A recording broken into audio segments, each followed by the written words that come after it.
She's actively resisting. Engage.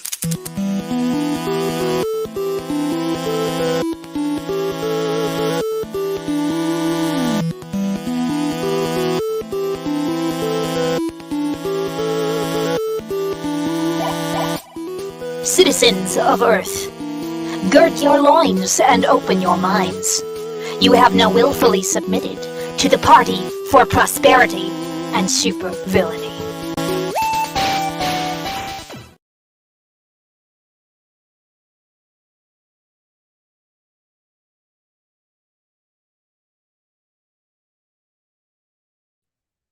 Hello, hello, and welcome to the 13th official episode of the Party for Prosperity and Supervillainy.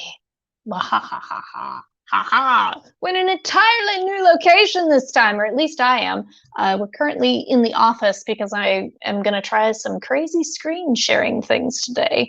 You may know me by many names, but today you may call me the Mad Hat Cat. If you must speak of me in the third person, perhaps to proclaim the wonders of our most deviant party, you may use they, thems, theirs, themself. And now, will you please welcome my most supervillainous and prodigious associate, or prestigious, prodigious, and say I would say that he's both. Doc Zodiac. Good afternoon. I am known as Doc Zodiac, mad cult leader, forward-looking visionary, and mixologist. Dave, I don't think I can hear you. Oh no. Let's take a look.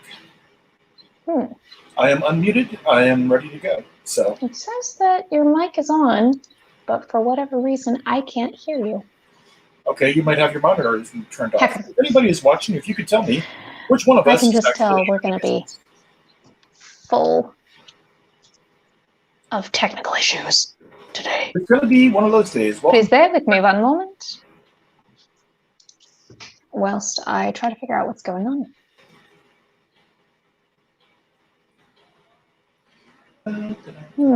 okay, cool. Well, basically, you can hear me, so I think you I'm might have... glad that you guys. I was going to say, I'm glad if you can hear me, but can you hear Zodiac? Hello, Rick. Hello, Han. Well, I tell you what. While all right, Rick says he can hear us both. Okay, good. I have no. Let me try unplugging and replugging in my mic. Okay.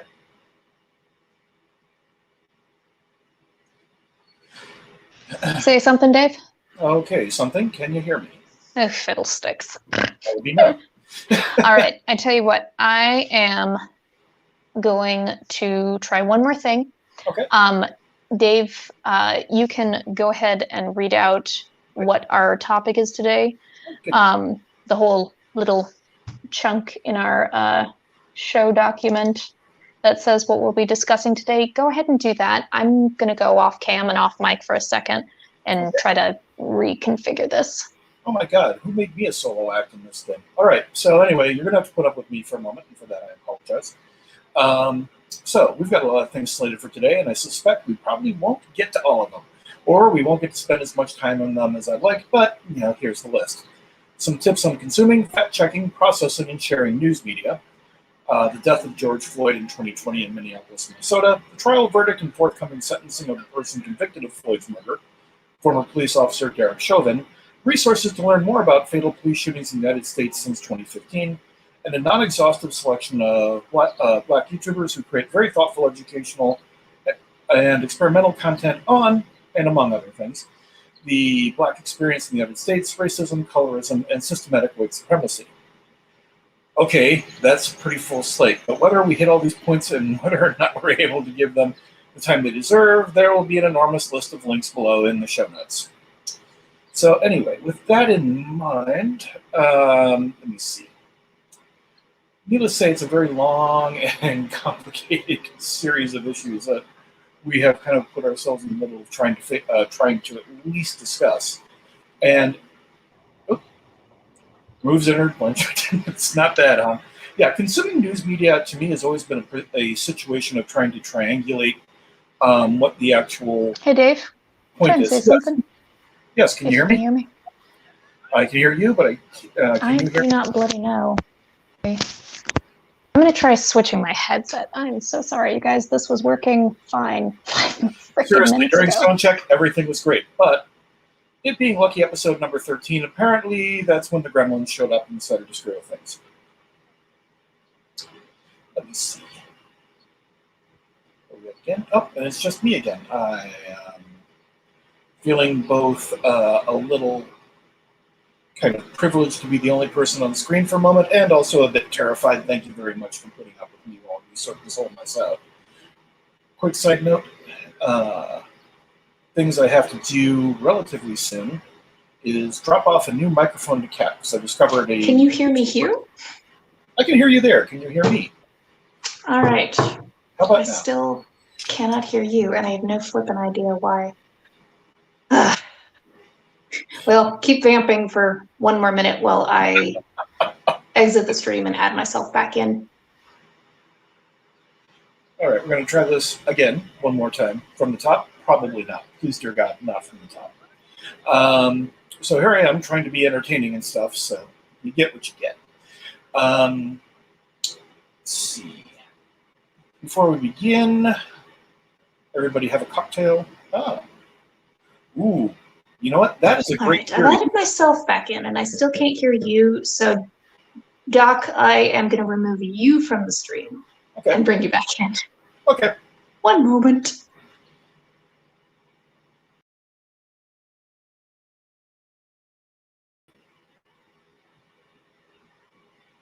And now I can't hear you.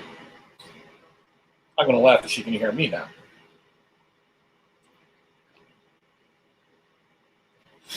Thank you. Thanks, Con. It's really appreciated.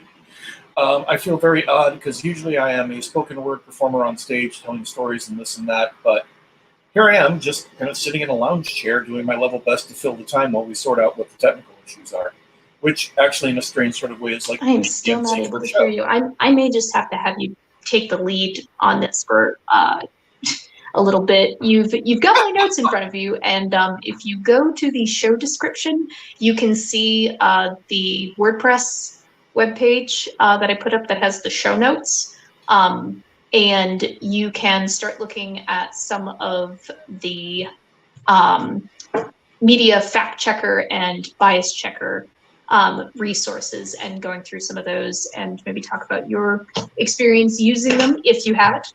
Yeah. And I'm going to, again, jump back out, jump back in, turn things back on and off, but I won't end the stream, so things should be all right. I'll be back. We're going to wind up entertaining everybody, one person at a time in a very strange sort of way.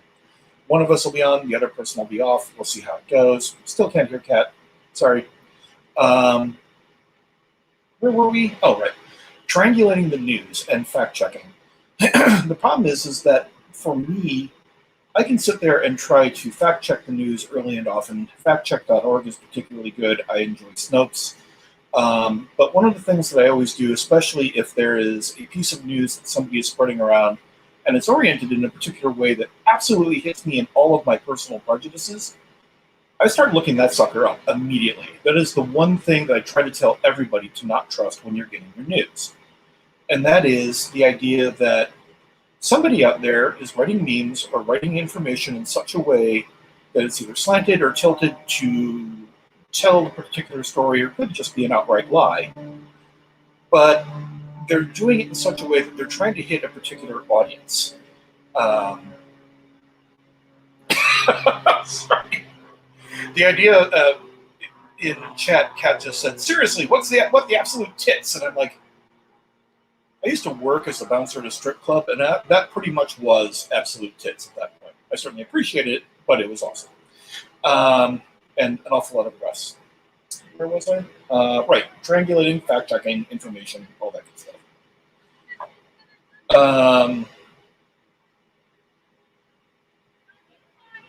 Not a bad idea, Han. I always feel when I'm pronouncing your name, Han, that every now and again I get it wrong, and I'm going, sure, whatever, Han. And I'm like, no, that's not what I'm doing. Anyway. But it's the one thing that I try getting back to news and information, is to convince people the idea that if something absolutely lines up with your particular mental prejudices toward things, that is the first sign that you should be checking to make sure that whatever you're seeing has some actual truth to it, rather than the ring of truth that you really want it to have. And especially, I mean, it's been bad for decades. Oh, okay, cool. I feel very odd about possibly accidentally trashing somebody's name by accident. I mean, if I do it on purpose, that's a whole different matter. Let's see, news, information, things like that.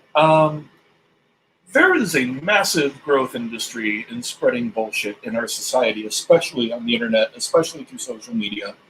And as a social media addict, I think I have I should sit down and just write Dr. Zodiac's hard and fast rules for how to approach news and information in the information age. Oh, cool. All right.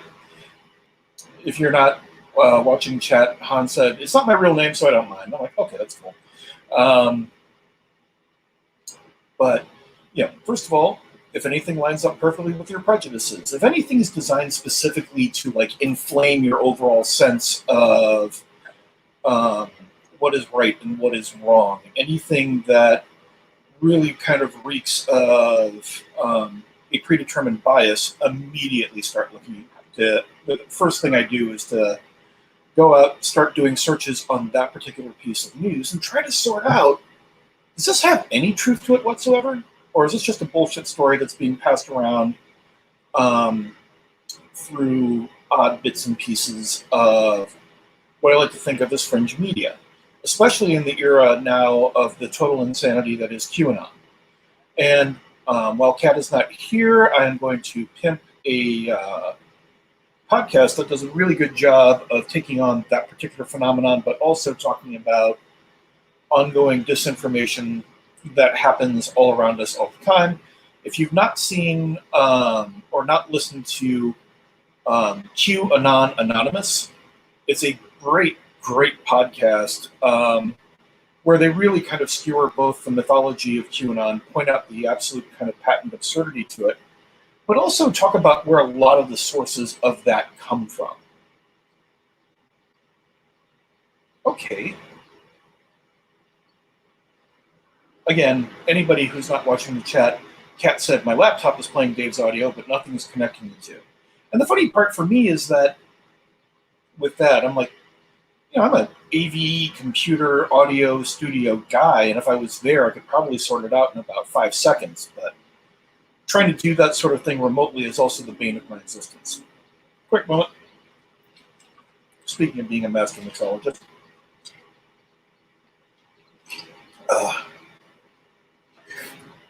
G&T with pink grapefruit gin. I totally recommend it. Let's see. But anyway, QAnon Anonymous has been particularly good in terms of pointing out, the series of sources and the element that I've been noticing more and more of the old saw that says you can fool some of the people all the time and all of the people some of the time. And it seems as though we as a society have a growing long list of people who can be fooled all the time. And especially when it's a narrative that really inflames people, but also gives them a sense of participating, but only to a point. And I think that's why QAnon has worked, is being able to sit there and use it as a means to discredit things like Black Lives Matter or Antifa or things along those lines, and turning them into boogeymen rather than a notion that standing up against fascism is a good thing, or saying, hey, people of color deserve the opportunity to, I don't know, survive, that we all get just as a matter of principle. But by using a lot of that particular those forms of disinformation, and turning the actual terminology and the names of things into something. Oh, you got a cat? Please continue. I'm checking. Can you hear me? Yeah, I can hear you. Can you hear me? Yes, I can hear you. All right, now we see what else might work. Yay! Crap. So I branched out into triangulating news sources for things. QAnon Anonymous, the podcast, and using disinformation as a means to take the concept of Black Lives Matter from, well, Black Lives Matter to turning it into a contextual terrorist organization. What is it? The neo-Marxist something like what is it? It's neo-Marxist something liberals or something like that Jordan Peterson is constantly Cultural saying. Marxism and postmodern neo-Marxism. Yes, that's what it is. Postmodern neo-Marxist. Which is kind of funny because I loved watching. I had a brain seconds ago. I swear to God. I loved watching Natalie Wynn's video on Jordan Peterson, and also Philosophy Tube's video as well, where they really dissected. Yeah, the one that Abby just put out.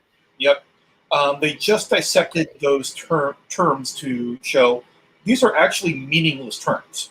It sounds fancy. It sounds scary, but it's completely contradictory, and not that things can't exist and be contradictory. People hold contradictory beliefs all the time, and like I myself describe myself very often as a person who is just paradoxical in nature. I'm a lot of the things all at once, and sometimes those things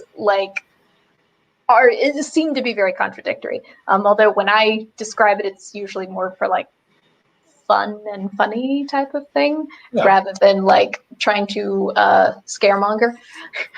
By the way, I believe it's my laptop's microphone that I am speaking into. Is the audio vaguely clear enough for you to understand me? I can understand you. I was going to say, is it intolerable? No, it's absolutely listenable. There's a little bit of room tone, but that's going to go hand in hand with it. Yeah. Let me. I haven't had time to fill the room with blankets. Let me. I just found it, and I'll see if I set it aside for you. But I have an exact same version of the mic that I use that I'll set aside and wipe down and such, and leave on the front porch for you to use for the next broadcast.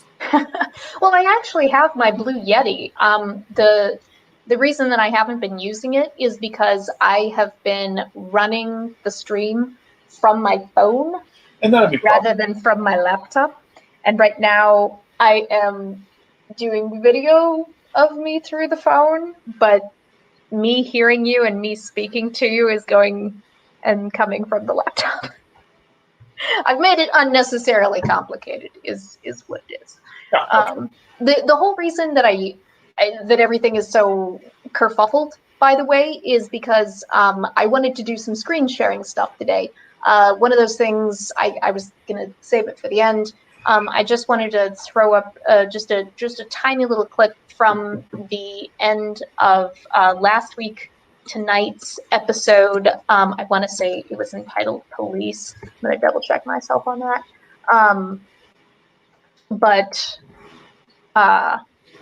I remember watching this, and yes, it was entitled Police. It was from 10 months ago, like probably in May or June of last year, after the BLM movement had like really picked up steam, and even amid pandemic, people were going out to demonstrate just how fucking wrong it was what happened with George Floyd, and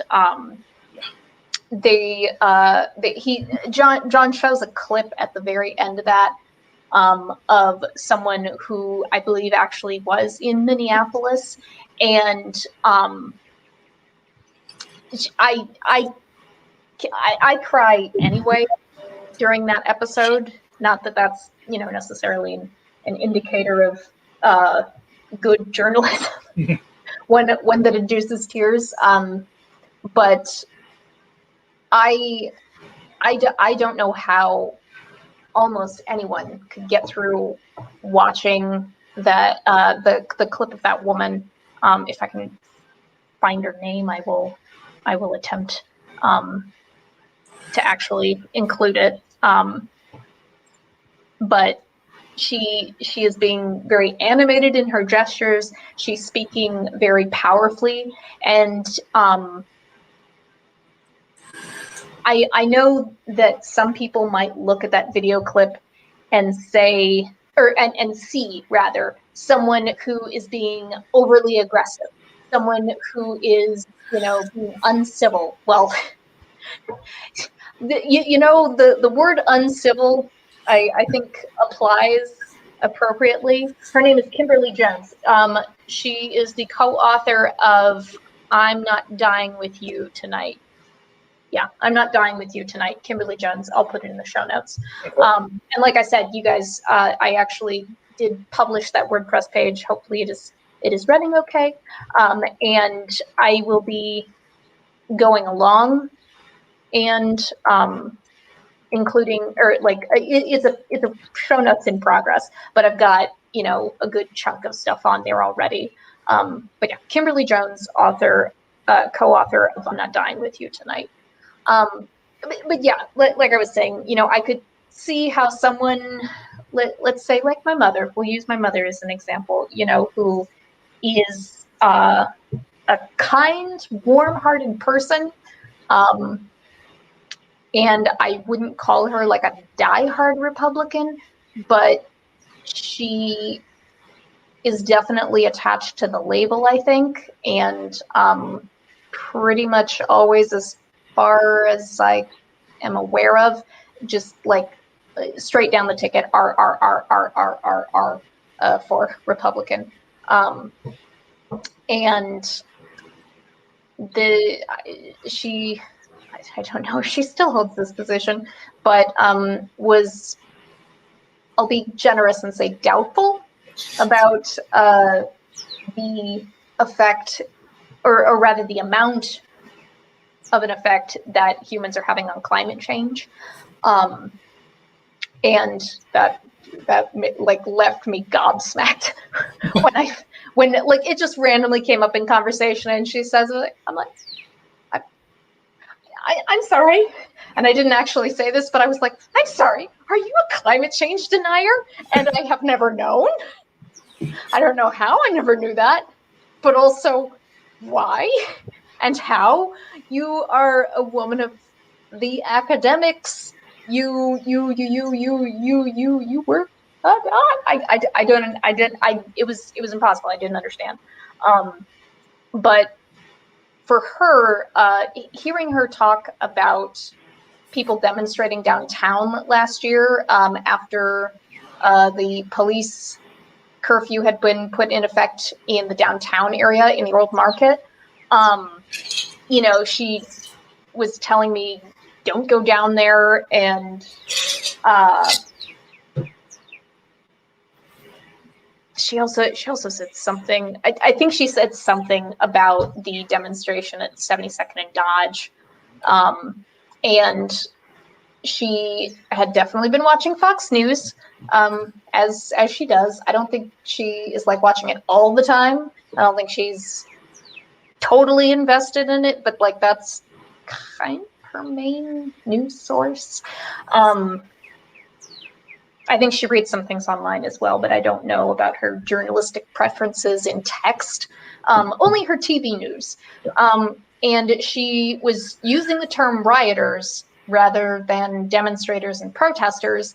And at that point, I don't think anything had actually happened. Like there was someone who broke away from the main clump of crowd and like broke, or kind of cracked a door or a window at the Target that was just up the road. And it's been a while since I looked at that incident specifically. I don't know if they ever confirmed or denied that was someone who wasn't really part of the protest there. Whether be that, you know, an agitator who specifically came in to make the protest look bad, Yeah. or someone who, you know, I want to say it was just a bunch of teenagers that had just kind of like taken advantage of the chaos that was in the area to do some mischief making. Either way, it did happen. But I want to say it was before that happened. My mother was on the phone with me and basically telling me to not go out there, and you know, it's just not a good idea right now. And when she used the word rioters instead of demonstrators or protesters, I pushed back a little bit on her. I didn't like full out, you don't know what you're talking about. I don't know that I would do that to anybody, but especially not her, because like I still have hope that I can tug her a little bit to the left. Like I would be happy if she would, she could just be straddling the fence just a little bit more. Right now she is more right of center than I would care to be the case. Like, you know, everyone's obviously entitled to their opinions and their views on specific political matters. But like, you're a member of my family. I am related to you by blood, and I have to deal with you on a regular basis. So could you please just come over this way just a little bit, just a little bit. That reminds me. Did you read the party manifesto? No, I didn't have the opportunity to. Okay, well, we'll work that one out. Maybe we'll get as a finisher. I was going to say we will read the party manifesto at the end, but I feel like we've been doing this long enough. You know, we are in the correct state of mind to be, you know, remembering that we ourselves are fallible human beings, and to treat others, even if we don't know them. If we're speaking about them, you know, try not to focus on, you know, stupid stuff, like things about their appearance or their last name or things like that, but rather focus on their behaviors. Yeah. And but yeah, so continuing on, the way that I pushed back with my mother in that particular instance was, I think using the term rioters is a little, it's less than generous. At this point, the protest has been peaceful, and it has been for multiple days. There have been definite altercations with the police, but there are a lot of people who are actually on the ground live streaming video. I will look up one person in particular in Omaha who does that, and if I can't immediately find her, I'll link it in the show notes. But she is frequently out at BLM demonstrations, specifically to be taking live footage, so that there is, you know, a little bit of another perspective, another narrative to kind of push back against the whole, like, oh no, protesters are setting fire to buildings, or oh no, protesters are attacking police. But like, if you watch this other thing that, you know, is an unedited video from someone's phone versus, you know, news footage that has been cut and pasted in a certain way so as to not appear to be on necessarily one side or the other, or maybe leaning slightly to the more anti-protest side. I've noticed a lot of local news channels do that. In Omaha, like, they try kind of to be balanced and sort of non-biased in their presentation of local news, but at the same time, it does kind of lean to the anti-protest side. And I don't know if that's necessarily motivated by wanting to get ratings, or higher ratings, because more people will tune in to the what's the word? The scary stuff. More people will tune into the scary stuff, rather than just, there was a peaceful protest today, and it was, you know, about a very uncomfortable topic. topic, let's talk about that topic now. Let's speak with some of the protesters and hear what they have to say. Why are they out here demonstrating? I very rarely see that. I wish it happened a little bit more. Well, especially in Omaha, there was no real interest that I saw in the news to actually to actually express why it was that people were in the streets. It should have been somewhat self-evident at that point. Mm-hmm. But I remember that evening and the evening after very well, because the time that the whole situation started, I got a call saying, please come into work. We're expecting people to be coated in tear gas. And I'm part of the decontamination team. I go rushing in. We spent that evening watching a combination of the local news and some of the video feeds that were coming in off of Facebook and YouTube and such. Yeah. And again, Han, I think it was Han, yeah. Han made a point about people marching on Capitol. They're patriots. But, if you're going out into the streets blocking them, then you're a rioter. Was that just a little while ago? Yeah, it's a couple of steps up in the chat. Okay. The abridged party manifesto. Y'all be good now. Be kind to your mama. I mean, yeah. Be nice to the people around you. I keep calling it the John Wick principle. You never know who the guy that you just irritated might be and what they might do. It's very practical in that sense.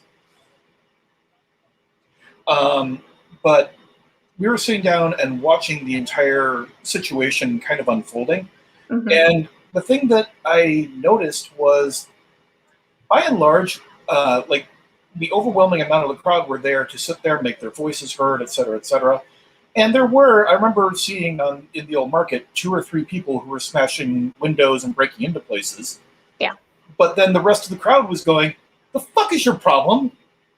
And they were, like I said. Yeah, but generally speaking, pretty much every demonstration that I have seen from the sidelines or actively been participating in, people are quick about that shit. Yeah. And it helps when you've got people who are doing the organizing, like actually, making sure that people who are maybe a little newer to doing this, a little less experienced, to make sure that they have the knowledge and the resources to know what to do in situations like that, and actually actively keeping a little bit of an eye out for certain types of activity that could, disrupt what we're trying to do.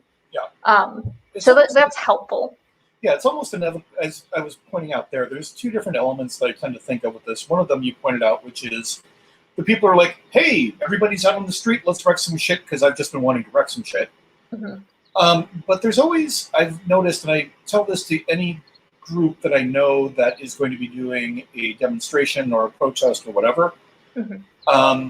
But if you're organizing and you're, sitting there and you're, talking about how you're going to make the protest happen and everything else, if there is someone in that group who is basically trying to tell you, we should up the ante and really make this violent and this and that, they're a narc. Freeze them out.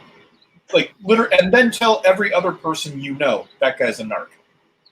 Because there's a long history of police departments in the federal government putting people into movements. Literally, Tupac Shakur's mom got a New York City police officer to admit on a witness stand that he was the one who actually planned a violent action that some of the group took part in, and they'd all been arrested for it. Yeah. And I mean, look it up. It's part of Adam Curtis's latest documentary. I will find some resources to that and put them in the show notes, which is currently being built. But you always have to remember that there's definitely an interest in the parts of the people that you're protesting or demonstrating against, for you to be perceived as the violent, anarchy-causing mob who are going to destroy everything and wreck all this. Well, and the definition of anarchy in that statement, is the one with the bad connotation. Yeah.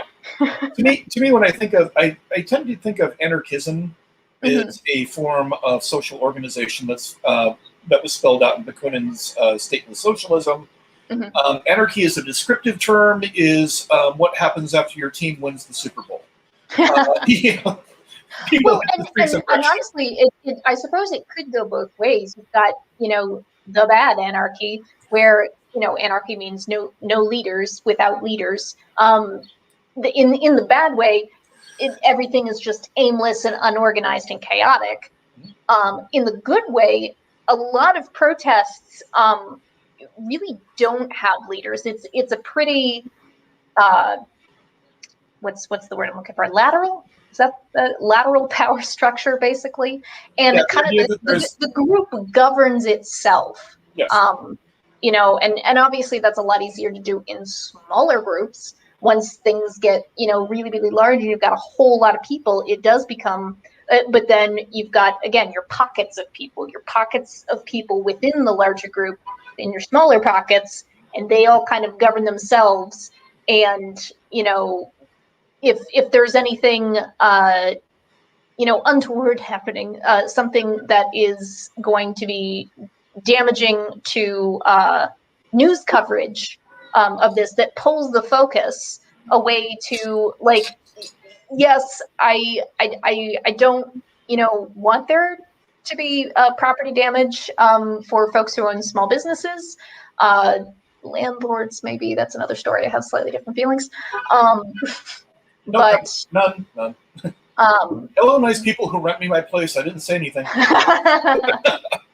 I just meant in general, not necessarily landlords who rent apartments, but landlords who own buildings that people rent business space in. But yeah, there specifically in Omaha, and I can't remember exactly what you said that spurred the thought of it, but one of the, it's in the title today, Say Their Names.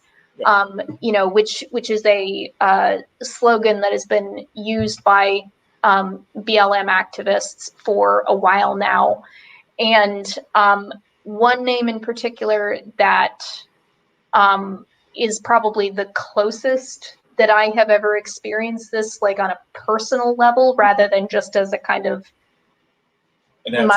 my empathy for the global consciousness kind of thing.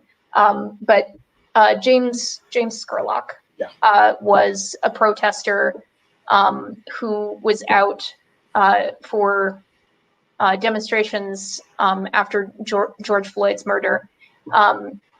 James was in Omaha, and I believe he was either from Omaha or maybe he lived in Council Bluffs, which is just across the river from downtown.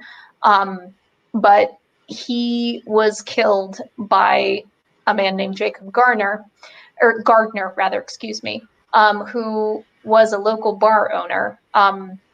And I won't get too deeply into the specifics of that, because I actually would like to maybe spend half an episode on specifically James Scurlock's story. That whole situation. Sometime, that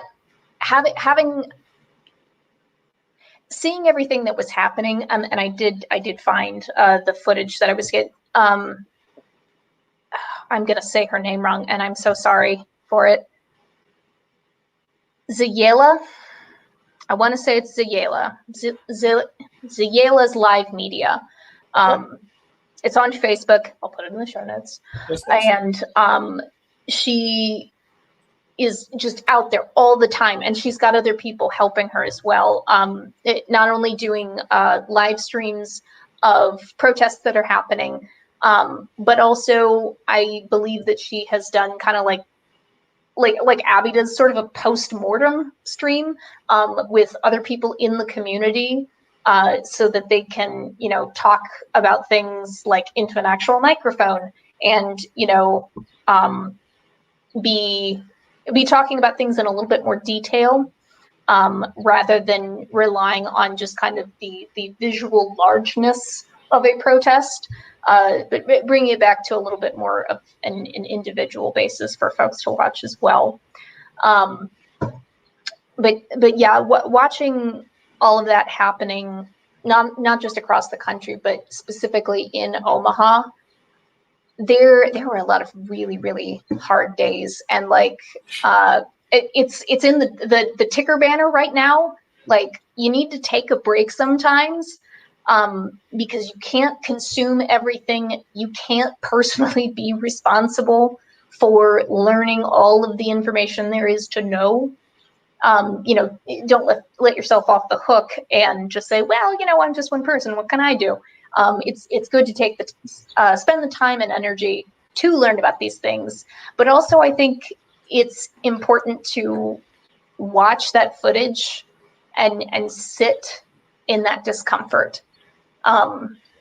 Even if it makes, well, actually, especially if it makes you get emotional, if it makes you feel sad and hurt on, yeah, I'm getting misty, sad and hurt on behalf of not just the people who are, you know, currently out in the streets demonstrating, especially the people who are encountering police aggression and violence, you know, and then still keep going. But also for the people who have died at the hands of police. And, you know, the reason that BLM is even a thing. But I think it's important to sit with that discomfort and allow yourself to get emotional, because I know we're constantly saying, you know, like, what's happening in this community, At the same time, I'm gonna get through my sentence. Black communities aren't just this thing that's over there, or even, you know, no, that I don't know where that thought was going. Black communities aren't just over there. They are in our cities. They are in our towns. We sometimes live in the middle of them, along with them, even if we don't necessarily experience the levels of prejudice that they do. And by we, I mean white people. But they're also part of our country. Like, before I titled this what I titled this episode, I was going to call it "This Is America." Not just because I really love that Bambino song, but also because that's what it is. And I don't think it's enough to just kind of like see it fleetingly pass by on the television screen, or, you know, in your social media feed and be like, oh gosh, wow, the world is really fucked up. Like, they're part of our country. They're part of our cities and our towns. They're part of our communities. And they deal with so much shit all the time. I think it's our responsibility. I think it is required that we take a little bit of that burden away from them, or maybe not take it away from them, but at least share in it, because we will never ever know, most likely, the way that they live their lives, and the pain that you know, those smaller communities, the microcosm within our macrocosm, what they go through on a daily basis, but also in acute times of hurt and anger and fear like this.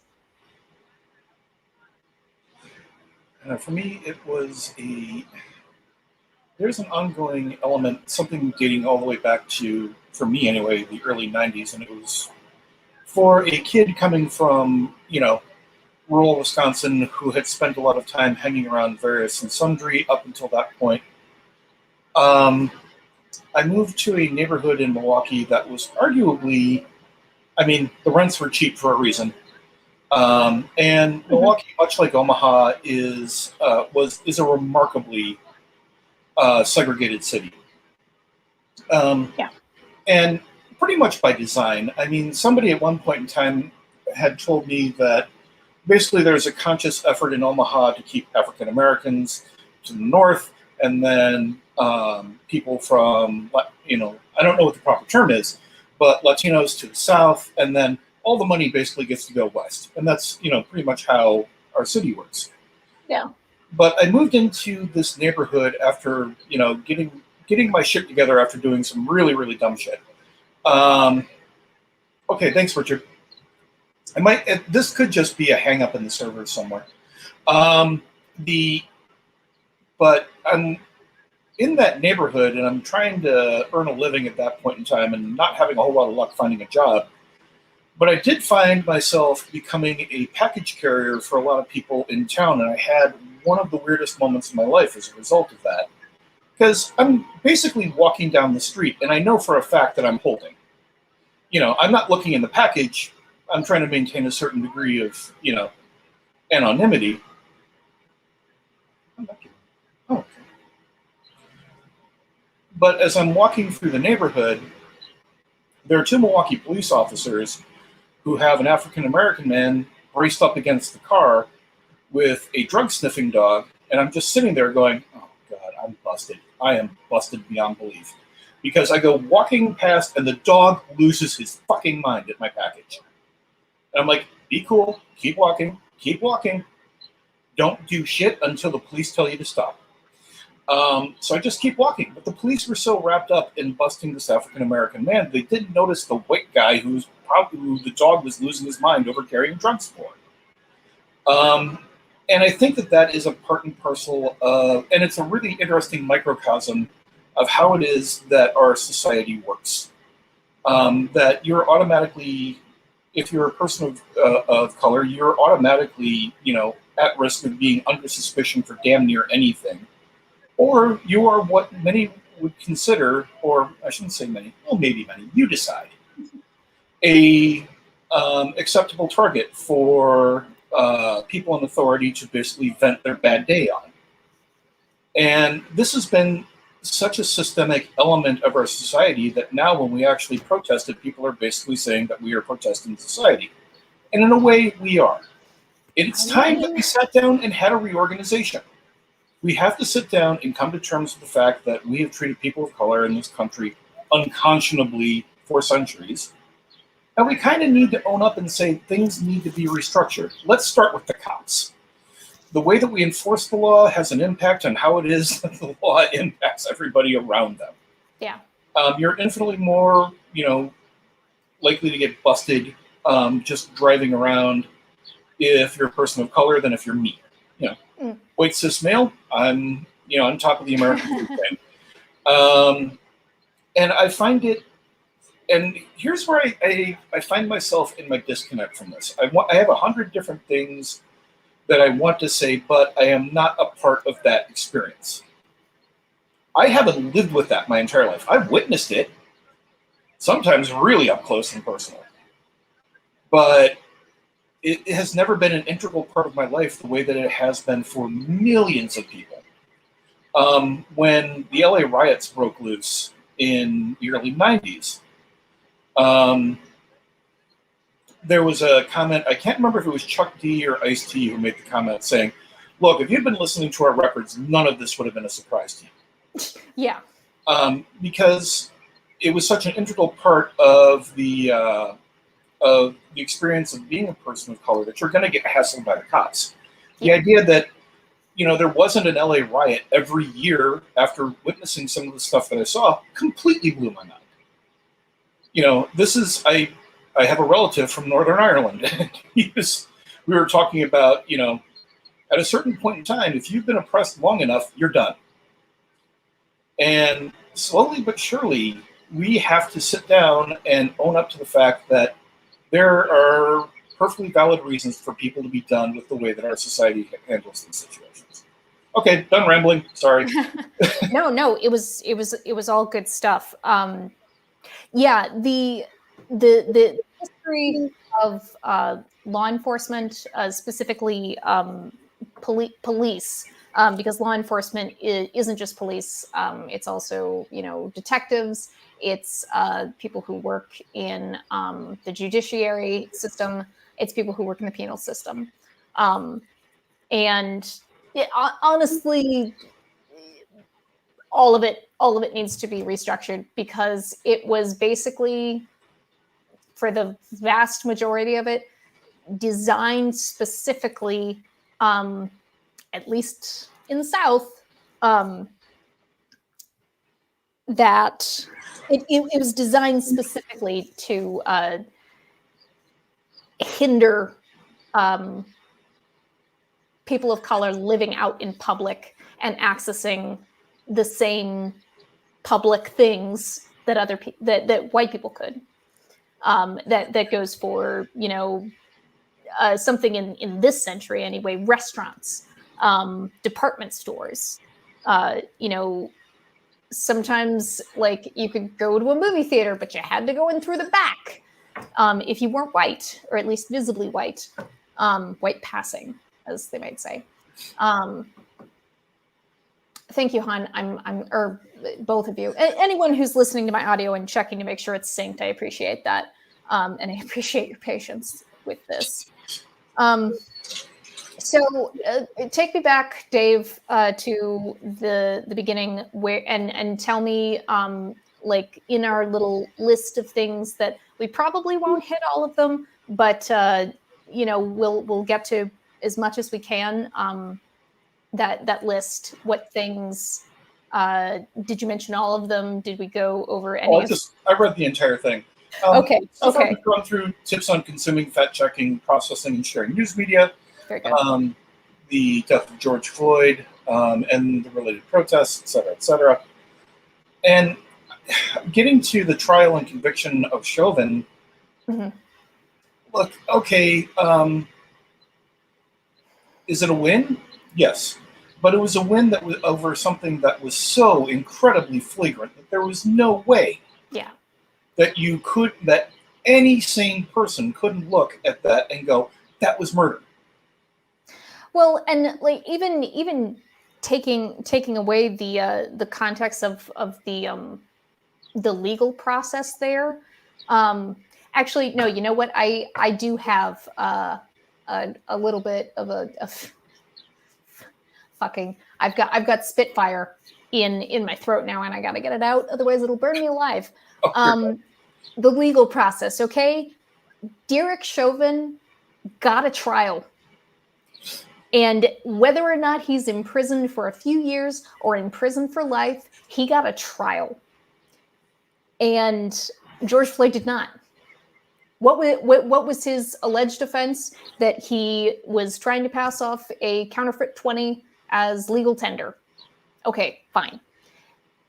I don't care if he was resisting. I don't care if he was armed. The police should not have the responsibility or the idea in their head that they can be executioners, or for that matter, people might just say, well, you know, he wasn't trying to murder him; he was just trying to keep him still. Part of it, yes, I think, is probably the training or the lack thereof, the very small amount of training that American police officers go through. I'll put this in the show notes. I recently found a listing of how many hours of training police officers go through before they get to go on a beat. America is pretty far down on that list. Like it's not surprising. It's distressing. It's distressing that it's as low as it is, and to me, that kind of smacks of what's the word I'm looking for here? It seems very reactionary.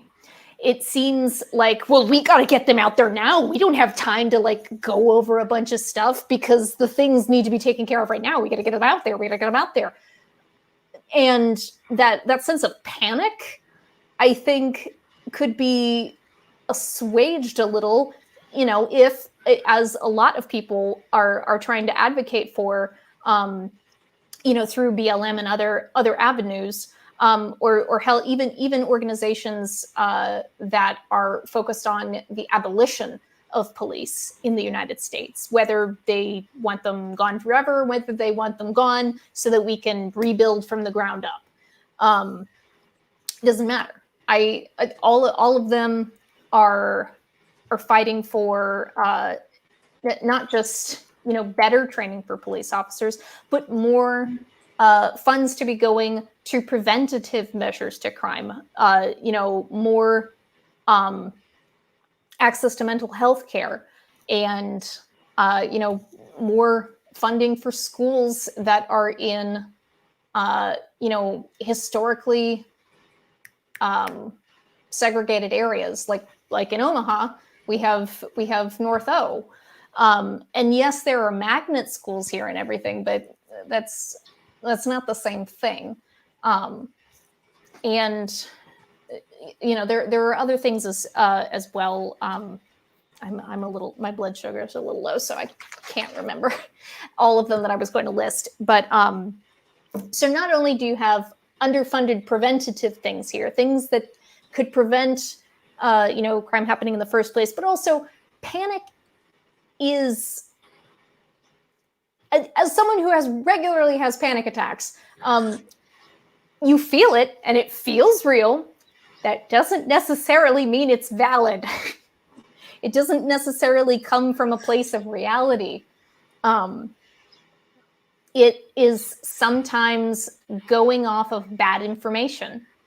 In my case, my brain is constantly telling me that I'm in danger because I was in danger in similar situations before, or just, quite frequently. And so I gotta be on high alert,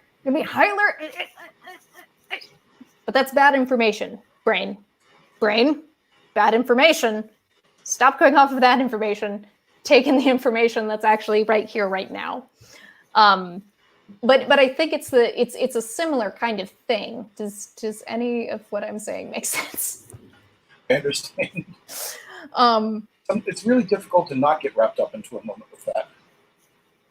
Yeah. So again, I understand, how things have gotten to be where they are. That does not excuse what happened. And none of it, not saying like, well, we could do this, we could do that. Like, oh, well, now the person who killed George is going to, serve time.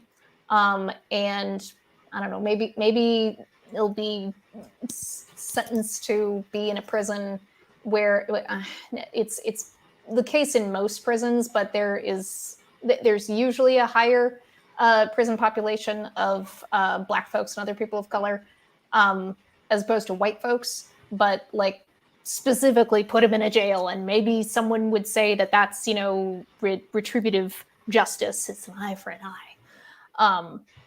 At least I think eye for an eye is technically retributive justice. Someone fact check me. You've got access to all kinds of fact-checking resources now, thanks to the show notes. But yeah, the fact that Chauvin was found guilty of all 3 counts, so second-degree unintentional murder, third-degree murder, and second-degree manslaughter. The fact that he was found guilty on all counts, that is a little bit of a landmark. Like, I don't think it's necessarily the first time that has happened. In a case of a police officer shooting a civilian or not shooting a civilian, but killing a civilian with excessive force, be it by body or by weapon. But it's certainly not common. A lot of the time, even when there is, in more recent years, a lot of video evidence, police officers might be found guilty of like 1 charge. And usually the reason that you do multiple charges as a prosecuting, is it not attorney at the Yes, as the district attorney. District attorney, yeah. The prosecuting DA is... they're going to put out multiple charges, not just because like, well, you did all of these things that technically are in line with the law, but a lot of times because of those little legal technicalities, or, evidence on this count has to be thrown out for whatever reason. If you've got more charges, you've got a better chance of making something stick so that you can, have some kind of, for lack of a better term, justice for the person who was injured or killed by excessive force.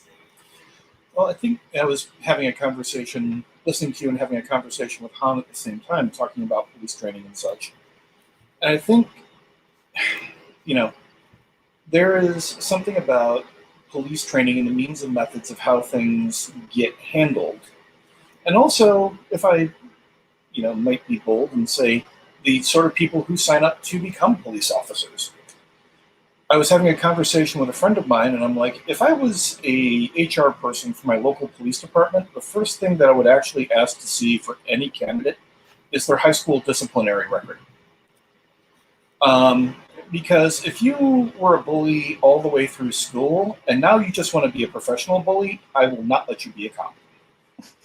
There are a lot of people... Like the one instance where this will go on your permanent record is like actually relevant. Yeah, that would being able to discourage people who are just looking to continue kicking ass on other people from, being a part of the police department. And there's also, having spent time hanging around with members of the Chicago and Milwaukee police departments, the thing that absolutely blew me away about the Chauvin trial was the number of police officers who testified against it.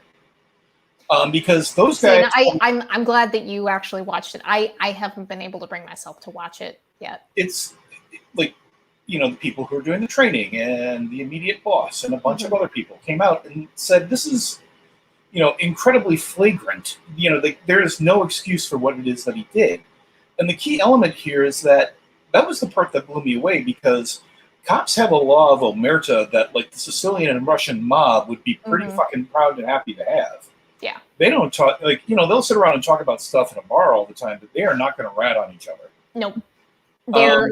And I totally understand that instinct and that practice. You don't want to make yourselves look bad, which I'll talk about it later, but like underreporting of civilian fatalities at the hands of police. Even if it's they have to file a report within their own office or district. They don't necessarily have to report that to people who are collecting for statistical purposes, because they want their numbers to look good. They want to say we made this many arrests and how the fatalities were low. That's all you need to know. But here's the fascinating thing. Thank you for mentioning the numbers. I'm going to have to see if I can find this particular story and/or episode. It was It was Fresh Air, and they were interviewing a reporter for, I want to say, one of the Los Angeles daily papers. Oh, I know it was one of them. I can't remember which paper it was.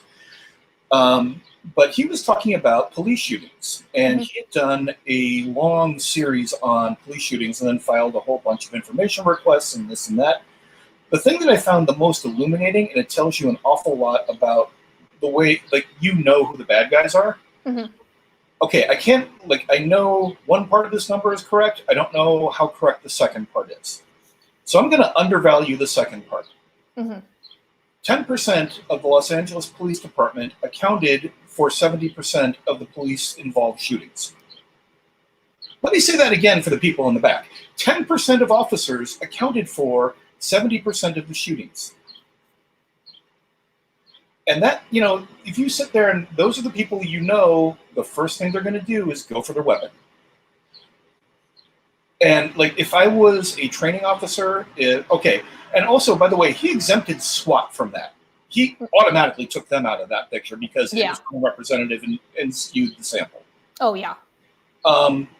But if I am a supervising officer, if I am a training officer, I am looking at those guys and going, all right, we need to have a long fucking conversation. Going to have a lot of eyes on you, and you are going to be held to a little bit higher standard than other folks until you prove otherwise.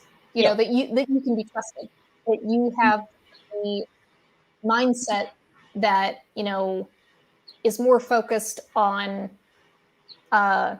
protecting people from coming into harm's way, rather than always being ready to shoot to kill. Yeah. And I recognize that sometimes there are situations, absolutely, where in the moment people feel, and we'll take police officers out of the equation for a second. If I can think of situations where, if someone was coming at someone I loved, and the only feasible way to stop them, because I'm small, have no muscle. Judo is a someday thing for me. I haven't gotten there yet. Or jujitsu, something. And the only thing I could do would be to use a weapon against them in a lethal fashion, because, or you know what? If it were me, I would go after their legs. I would go after tendons that are very important and would be very painful to have injured. And then if it still wasn't enough, then I would maybe go for the lethal route. Now, of course, I'm not on the beat. I get that. That's not the life I live. I get it. That's something for me that I tend to, it sounds weird for me to say this, but in a lot of cases, I tend to give police the benefit of the doubt in a number of different circumstances. Mm-hmm. Because in a strange sort of way, police function as our garbage men, our societal garbage men. Mm-hmm. They're picking up after the mess has happened, after the murder has happened. The woman who just came in who's been sexually assaulted, all of this. That is going to change your entire perception of the world and how people act and interact. And that is your day-to-day reality. So with that in mind, I have a fair amount, in a strange sort of way, of sympathy for the police. On the other hand, I am also well aware of the fact, and I have known a number of officers who are just straight-out sadists. And who are those people who are looking to be bullies all over the place. And those are the ones that I'm sitting there going, no, you got no business having a badge or a gun. And to me, I think having your perception changed is one thing. Walking in there with the overall desire to haul off and beat somebody's ass on a daily, you don't need that job. I can't remember where I came across this, but you spurred a thought, and I'll have to go looking for it and put it in the show notes. But basically the perspective that the prison system in the United States, at least, is not here for rehabilitation. Not even close. It's not. It's basically viewed as either, as you said, a garbage bin, or a recycling center of sorts. Like, they're going to go out and, be out of everyone's way for a while, and then they'll just go back in, but they're going to come back in and go back out and go back out. And I think that extends out into policing as well. I wanted to bring up something that Han had said. I'm going like way back. I don't understand why there's no consideration for incapacitating a suspect with a non-lethal shot, even if you feel you have to use a gun. It's always a kill shot.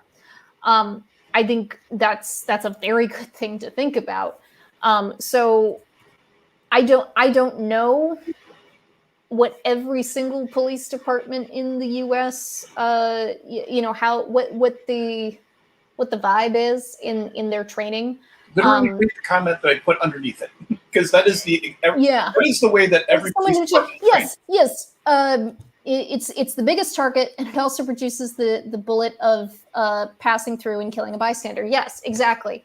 So, and on top of that, even for people who aren't police, when you are trained to use a weapon, and if you're going to use a weapon, you better get fucking trained in it.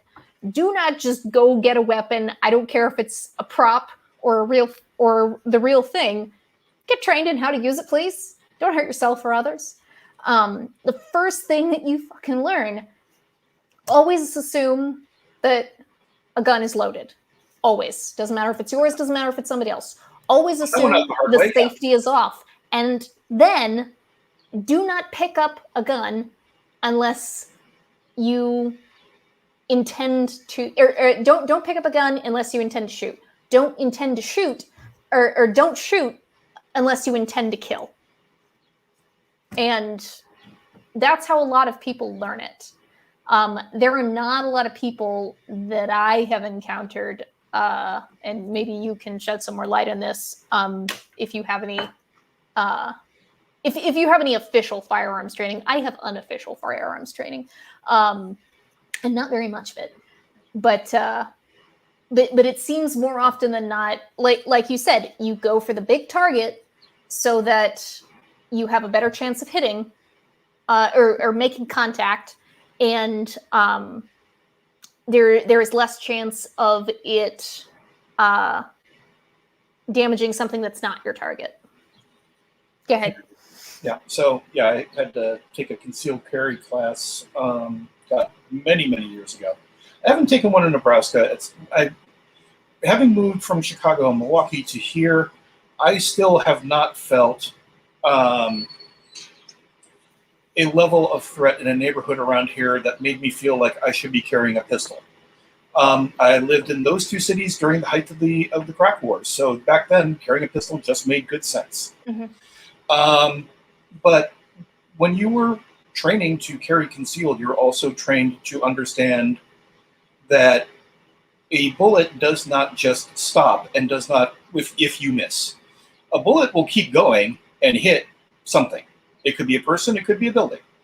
But you always kept in mind, one of the things that you trained to do was to keep in mind what's in the background of what you're aiming at.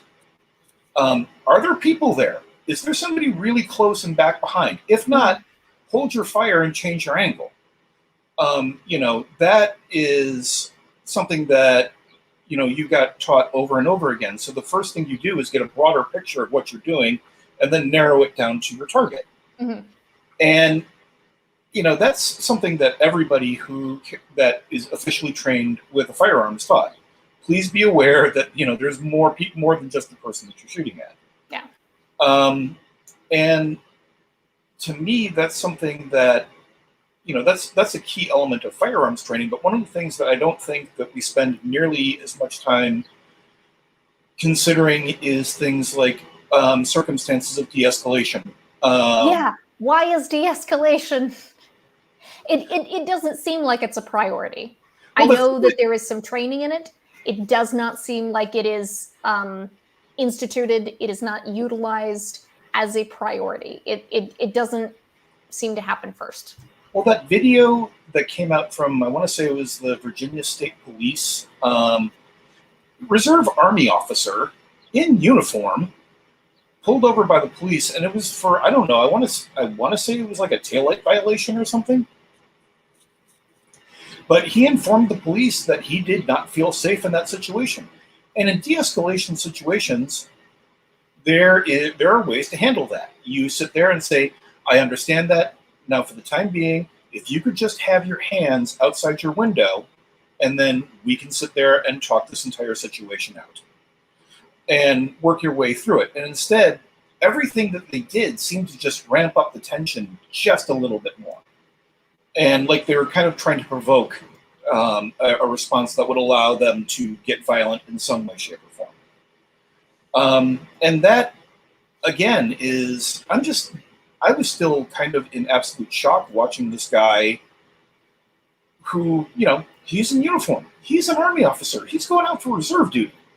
Should be pretty obvious that, he's pretty much on your side if you're a police officer. Why are you fucking with this guy? And to me, I think that was kind of the key part. Watching it, I was like, they're just messing with this guy. And it was something that, I might have to go back and rewatch it to see the dynamics again, because it's been a couple of weeks. Yeah. And that's something that I think is, like, on the one hand, surveillance makes me a little wary. But body cams for police officers, or hell, not even body cams, but other people taking video, or shop security footage that just happened to be on that corner or whatever. Going back and rewatching that and going away and coming back again after you've kind of like cleared your mind, because, you know, video evidence is sometimes presented as like the ultimate damning thing, you know, and it's more reliable than witness memory. And in But it's also about some the ways editing. I was going to say, in some ways that's true. If it's edited footage, you know, you have to be even more wary. If it's unedited footage, you also have to be aware of what your bias is just by watching that. Who are you, before you're even looking at the footage, like, you know what you're about to look at, so you know who you're probably going to be focusing on. You know probably what portions of the interaction. Are you watching people's faces? Are you watching their arms, their hands? Are you watching you know, their lower body? Are they tense? Are they moving around? Do they seem relaxed? And you know, who started it? I find myself doing I like stopping, rewinding a lot of protest footage, where there seems to be just like, for no flippin' reason. There's one in particular that I'm thinking of, and it's probably from the one from the last week tonight police episode that was from last summer. But like, just like they have full face shields and like all the protection in the world. They are dressed to go to war, and they are just coming up in a line and start yanking at protesters and into the street, not pushing them back to the sidewalk, but pulling them into the street. And you know, just because someone, it seems that it seems like there's a woman and a man who are there together, and they're both Black, and she doesn't seem to touch this officer. It seems like just for being in his vicinity, just for maybe saying about, you know, the man she was with, don't you touch him, the police officer sprays her the fuck in the eyes. There are police officers who are like out in the street, they're still coming in the line, who are just like spraying out far and wide, like they're nowhere near him. And no one in that protest line seems to be moving or being particularly aggressive or anything. But I, you know, found myself stop, rewind. Okay, did she grab him at any point? Did he have that? I'm gonna click on it because Han mentioned the acting on instinct thing. You know, if someone grabs you all of a sudden, you go, Jesus Christ. Some of us more than others. And you know, if you've got a spray can in your hand and you instinctually press the little trigger on there, and I'm kind of devolving and going in like 3 different directions. I'm really warm because I'm sitting in the sun, and it's starting to affect my train of thought. Like, I know my train of thought is normally pretty. But anyway, go ahead and say what you were going to say. I'm going to shut my blinds here. First things first. You'll forgive me if I make an observation about Cat and the Sunbeam. But normally I would love to lay there, but like that's when I'm sleeping and relaxing. When I have to like be involved in conversation, I need to not be in the sun. But one of the things, and it was something that I noticed in the very, very early feeds on the Omaha protests, and this has happened multiple times in this city, and also the protest you're talking about on last week tonight, I think that was the one on the Brooklyn Bridge where the police literally directed protesters out onto the bridge proper and then arrested them for obstructing traffic. Mm-hmm. And that's a very, very common law enforcement tactic to try to break up a protest early on, is to force people out into the street and then start making arrests at a very early point of it, mm-hmm. and then seeing what's going on. And the key part here to me is that what you're really doing is angering the crowd, energizing them, and then in over a much longer timeline, if you're wondering why it is that a lot of people don't respect the police, now you know. Yeah. If you basically followed a police, command to go in this direction, and then that was the thing that forced you to get arrested, after that, no one has trust for the cops after that. I don't know if anyone has ever suggested this, or if it's ever been kind of like explored in a thought experiment somewhere. So if it has, I will not take credit for this idea. But I'm kind of curious. Have you ever come across an instance of a public demonstration, a peaceful demonstration, where you've basically got two teams of law enforcement, one who is there in case protesters or people who are among the throng, be they agitators or just people looking to take advantage of the situation, to kind of watch for them, breaking off and doing property damage or person damage, whatever. But then have another team who's basically there to make sure that nobody fucks with the protesters if they are protesting peacefully.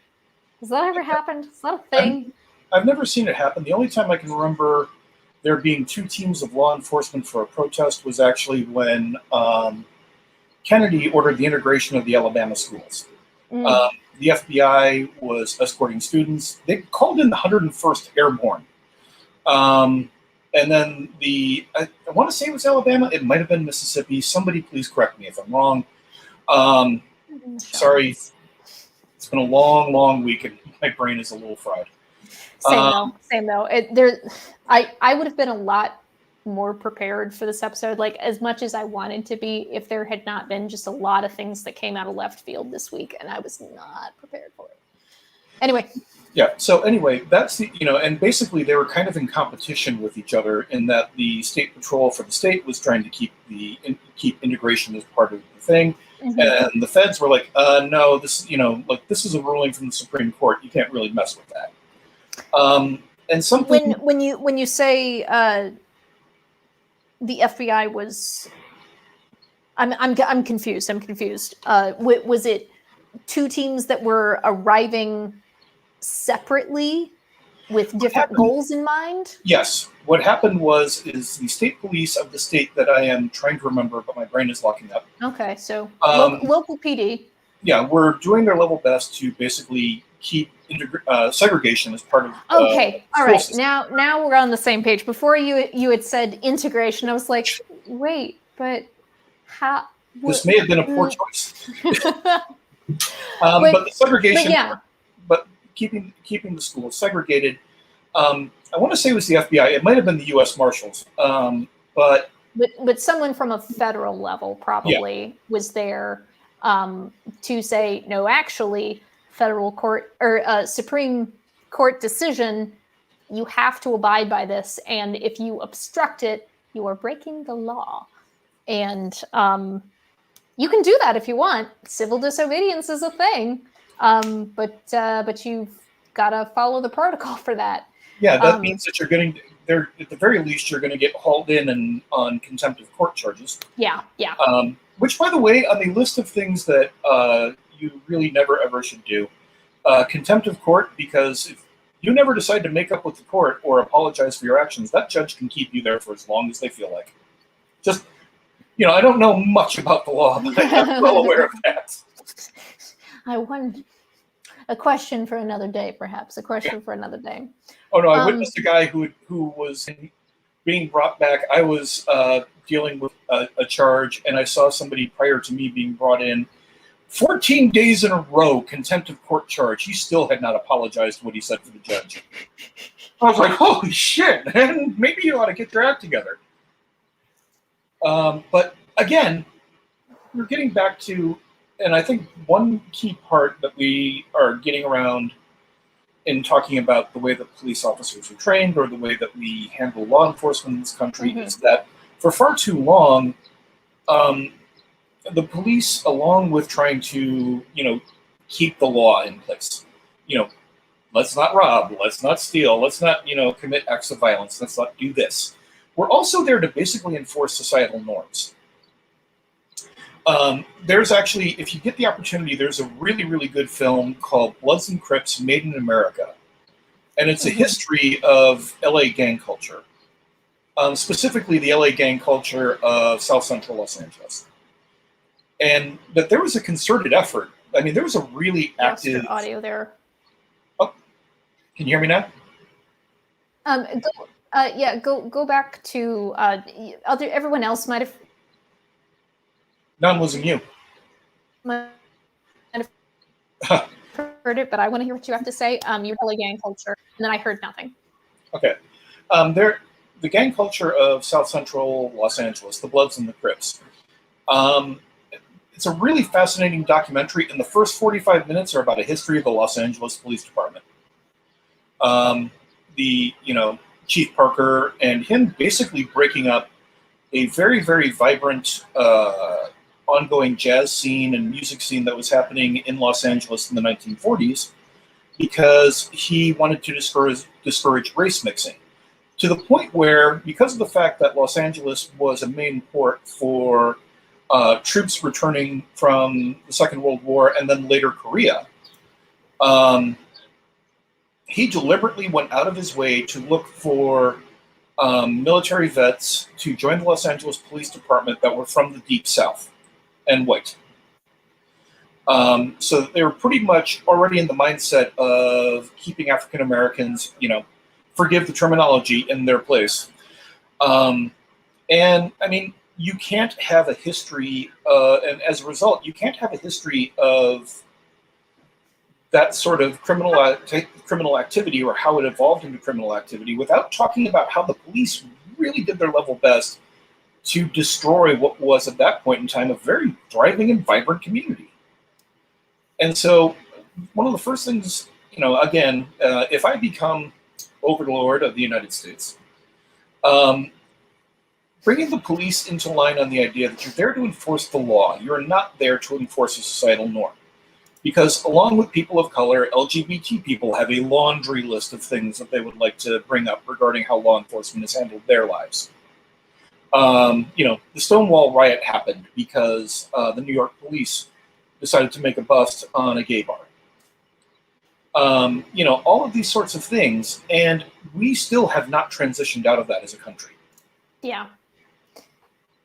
And I recognize that the idea of not just defunding the police, but actually abolishing the police. And there is at least one example within the last year that I know of, Camden, that actually did abolish their police force, and they, with the intent of rebuilding something else from the ground up. Like, everyone who worked for them got basically put in line to be re-interviewed and to find a place or what they could do so that they can continue to have a job, because got to make a living, but also where are you going to be best suited for, and are you capable of being retrained in a way that reduces the amount of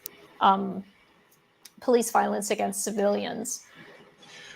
For a quick moment, you get to entertain the audience for a second by yourself. I have to use the restroom real quick. I'll be right back. All right. Well, excellent. Whilst you are gone, I am going to go over before we the biggest resource that I want folks to look at from this episode. I'll have a few of them listed in the show notes, but the one specifically, I will link it here in the chat, is the Washington Post. Basically, it's an ongoing journalism project database for instances of fatal force used in the United States. And it has a really distressing moving, dynamic. It has a dynamic image element at the very top underneath the title, Fatal Force, that has a slowly flickering timeline of all of the people who have been killed, I want to say in the last year, because that is the figure that is directly underneath that timeline.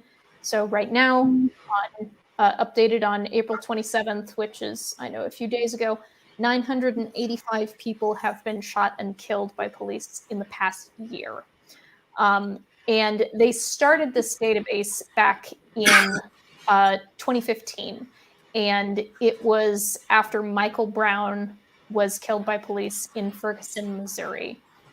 And since then, they have been continuously updating it. And not only do they have this database, they also give you a link to their methodology, so how they're coming across this information, what their standards for collecting it are and presenting it. They have a link so that you can just download the data straight up. And then they also have a link for submitting a tip, because a lot of these killings by police would never have been known by the general public if it weren't for social media and basically user-submitted video footage. And I will go ahead and link that right now if I can. I've got so many windows open. Here is the link to that Washington Post project. Typically speaking, Washington Post is one of my go-tos for news. But of course, you can cross-reference things, and you can and should, especially if it's anything that you intend to share, be it by mouth or especially digitally. If you are planning to share a story digitally, just do a little bit of fact checking before you do it. Like, the things that you can share virally should be like stupid, inconsequential stuff, like cat videos. Cat videos, you do not need to cross-reference the sources, as long as they're like cute, happy cat videos. If it's like animal abuse, yeah, maybe submit that to some sort appropriate. There's appropriate law enforcement for that. But like cute cat videos, yeah, share with abandon with whoever will have it on whatever platform you typically use. So we've got that database from the Washington Post, and then of course we'll have our whole list that I've already started in the show notes. Again, you can find that down in the description below. I tried to put it close to the top so that people can see.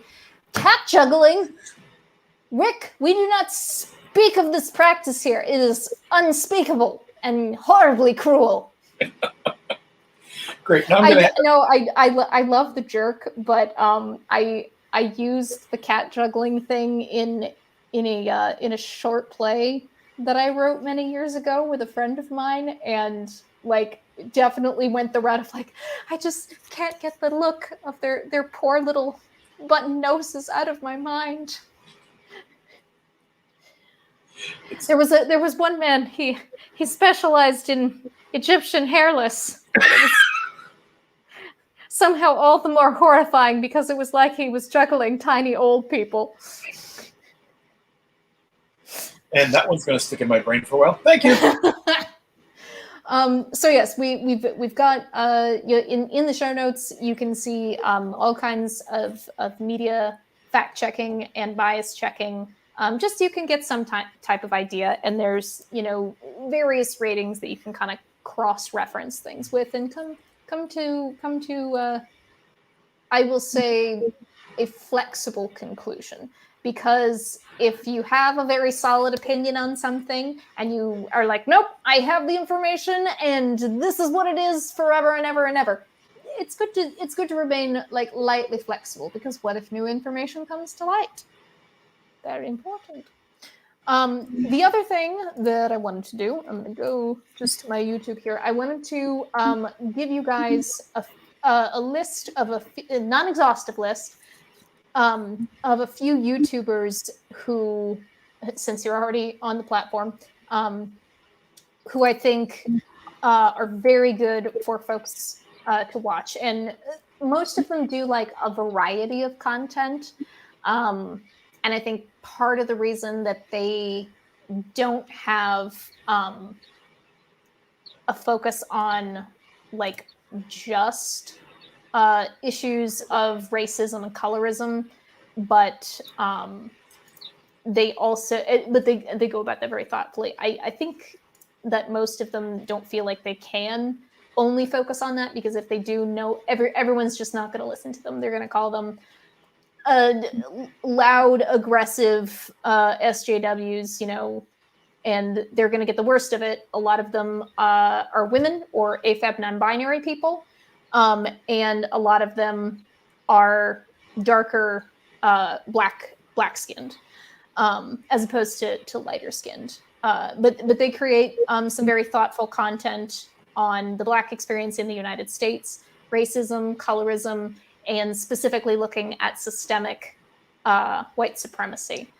And again, systemic white supremacy is not a conspiracy theory of, you know, a bunch of hooded figures, and you can take hooded to, you know, be whatever you want to think it is.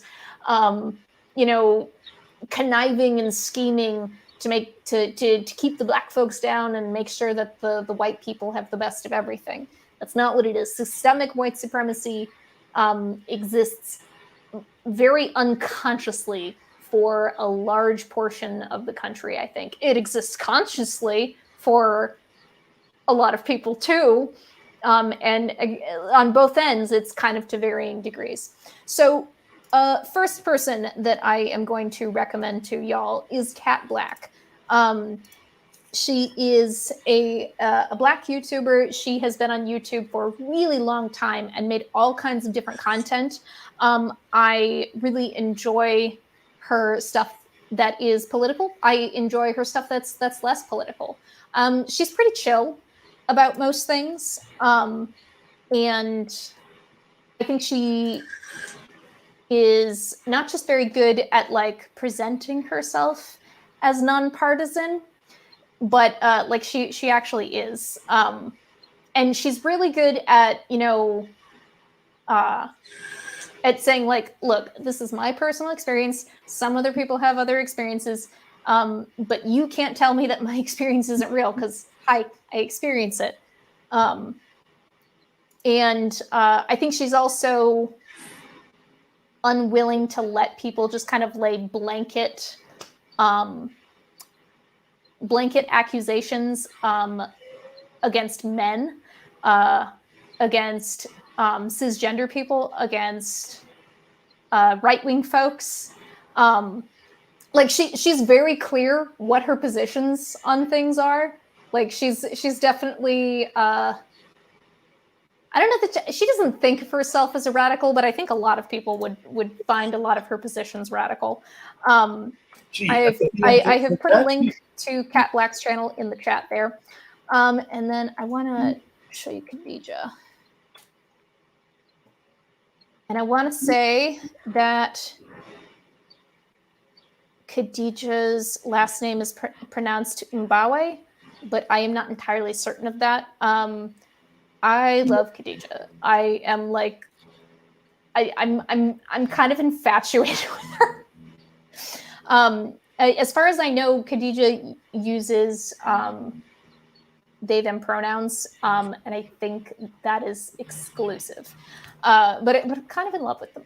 I'm kind of in love with them. They're really talented and amazing. Let us bring up their channel here. And same kind of thing. They make content that is like both about political issues, and sometimes it's just like media consumption. She did a video on racism and colorism, I want to say, in the show Bridgerton on Netflix, and she is funny. She is really funny. She's a good writer, and she has excellent comedic timing. And I believe her like general work in life is opera. And she sometimes brings that into it, and that's really cool. There is Khadija there in the chat. And of course, we cannot be having all of these conversations about not only racism and colorism, but also what things are like in the South contemporarily, the one janitor, T1J.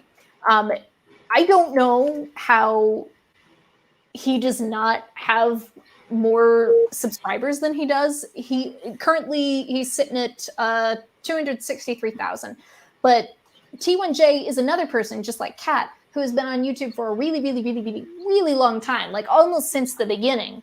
And he has made, he's again kind of like Kat, just like very chill. And I want to say the first video of his that I ever saw was him talking about cultural appropriation and specifically the act of white people wearing dreads. And he kind of like goes over the ins and outs of that. And just to like kind of sum up his thing is like, I don't know, man, are you wearing them because you like them? I mean, all right, go ahead, I guess. It may be not, it might be, you know, not the worst thing in the world to kind of acknowledge that people who are Black and wear dreads like have trouble getting jobs. They are, you know, treated as like lower class and, you know, ruffians basically in a lot of public spaces. But then, you know, white people basically don't have any issues with it other than people saying that's cultural appropriation. But it's an incredibly thoughtful video. And again, he has that like very chill kind of not monotone, but not tongue in cheek. What am I saying, Dave? Dave, what am I saying? Let me see. Sonorous. Let me see. Just all I can think of. The description I use is something similar to if you've ever seen Super Eye Patch Wolf, who I refer to as being one of my big ASMR triggers. Straight faced. I don't know. He plays it straight with his comedy. That's not quite what I'm thinking of, and I'm so sorry. Anyway, he plays most of his comedy very straight, and he's funny. He's very funny, and he brings up a lot of interesting things that I find. I'm like, oh, I've actually never considered that, or hey, you put this together with this thing over here, and you know, compared and contrast them on either side, and that's really interesting. And sometimes it's like, again, just a media critique, and other times it is a little more political. And he's very chill. Listening to just like his like weekly kind of news researching live streams, like he's basically just like checking in on the news and doing a live stream while he's at it, which is kind of what I was hoping to do today, but the whole screen sharing situation really isn't working. But that's okay. I wanted to throw in one more person before we kind of wind down, because there is one more thing that I would like to do before we wrap up. Go into my subs. Let's see.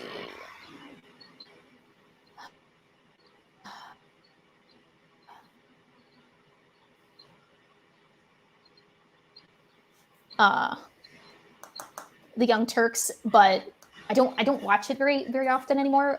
Partially just because there's a little bit too much of a focus, too much of the time on like making fun of people, and I don't like feeling spiteful. I don't like being in the room where people are like gleefully being spiteful. Oh, come on. Every now and again, that's totally allowed. I'm just saying. Rejoice in the destruction of your enemies. All right. Let's save it for a special occasion. Had faith. Come on. I found one of them, and I'll just, as long as I'm at it, I'll link it in the chat.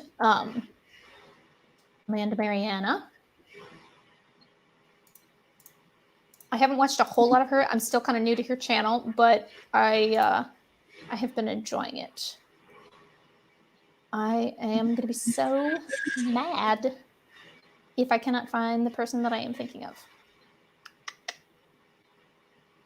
All right. I think I am just going to have to add it in the show notes. Unless they've changed their channel name. Yeah, I'm going to add it in the show notes. We got to 3 ones that I have been longtime fans of, and then one that I'm kind of new to. But they have all kind of made a variety of content, and I think give you some good resources as well. The last thing that I wanted to do, not just because it's in the title, because I think it is important for me to do so, is actually saying the names of some of the folks who have been killed in interactions with the police, regardless of whether. Another thing that I wanted to bring up about that Washington Post database is you can look at things by state, you can look at it by gender, you can look at it by race, by age, whether or not the person who was killed, the civilian who was killed, suffered with mental illness, if they had a weapon, if the police officer or police officers in question had body cams, if they were, quote, fleeing the scene, the civilians, obviously. And then also you can sort by year. Right now, what I have it set to, because obviously we've already gone over time, and today isn't really the day where someday I would like to do just a live stream of like nothing but reading out names, and just going all the way back to at least 2015. I'll probably have to take a break. My throat will get sore. But I'm just going to go here within like the last few years, let's say, of just Black women who have been killed by police, partially because they don't seem to get as much news coverage as, say, like George Floyd, or in Omaha specifically, James Scurlock did. And I will just start from the most recent and work my way backward. Makia Bryant, a 16-year-old Black female armed with a knife, was shot on April 20th, 2021 in Columbus, Ohio. No known mental illness. There was a body cam recording, not fleeing the scene. Nika Nicole Holbert, again, apologies if I mispronounce any names, a 31-year-old Black woman armed with a gun was shocked with a stun gun and shot on March 12th, 2021 in a vehicle in Memphis, Tennessee. No known mental illnesses. There was a body cam recording, and she was allegedly fleeing by car. Helen Jones, a 47-year-old Black woman armed with a gun, was shot on December 28th, 2020 in a parking lot in Phoenix, Arizona. She did have a history of mental illness. There was a body cam recording. She was not fleeing the scene. Breonna Taylor, which is probably the one female name that I think most white folks have heard. An unarmed 26-year-old Black woman was shot on March 12th, 2020 in Louisville, Kentucky. No known mental illness, no body cam recording, not fleeing the scene because she was in her home. Francine Graham, a 50-year-old Black woman armed with a gun, was shot on December 10th, 2019 in a store in Jersey City, New Jersey. No known mental illness, no body cam recording, not fleeing the scene. So it probably happened at the scene. Also, beneath each of these search results, you can find the sources from which the Washington Post took the information. Tatiana Jefferson, an unarmed 28-year-old Black woman, was shot on October 12th, 2019 in a house in Fort Worth, Texas. No known mental illness. There was a body cam recording, not fleeing the scene. Crystal Danielle Ragland, a 32-year-old Black woman armed with a gun, was shot May 30th, 2019 in an apartment building in Huntsville, Alabama. they're doing the 3-letter abbreviation of states, and sometimes that throws me off. She did have a history of mental illness. There was no body cam recording. She was not fleeing the scene. Pamela Shante Turner, a 45-year-old Black woman armed with a taser, was shot on May 13th, 2019 in an apartment building in Baytown, Texas. No known history of mental illness, no body cam recording, not fleeing the scene. Nita Adams, a 47-year-old Black woman armed with a gun, was shot on March 13th, 2019 in Greensburg, Pennsylvania. At least I think it's Pennsylvania. PA? I think PA is Pennsylvania. Yeah, PA is Pennsylvania. She did have a history of mental illness. There was no body cam recording. She was not fleeing the scene. Latasha Nicole Walton, a 32-year-old Black woman armed with a vehicle, was shot on March 12th, 2019 in a vehicle in Miami, Florida. No history of mental illness, no body cam, not fleeing the scene. And I'll do one more that was just at the end of 2018. Angel Viola DiCarlo, a 31-year-old Black woman armed with a gun, was shot on December 18th, 2018 in Hopewell, Virginia. No history of mental illness, no body cam recording, was fleeing by foot. Like I said, there are how many people in this database? 6,241 shot and killed by police. Actually, it specifically says shot and killed by police. So I'm curious if George Floyd would even show up in this database. My computer is My guess is probably lagging. not, because as much as it was a police killing, it was. But it was not by firearm. It's, Well, even so, that is an extraordinary number of people, even within the country. It definitely feels like it is far too many.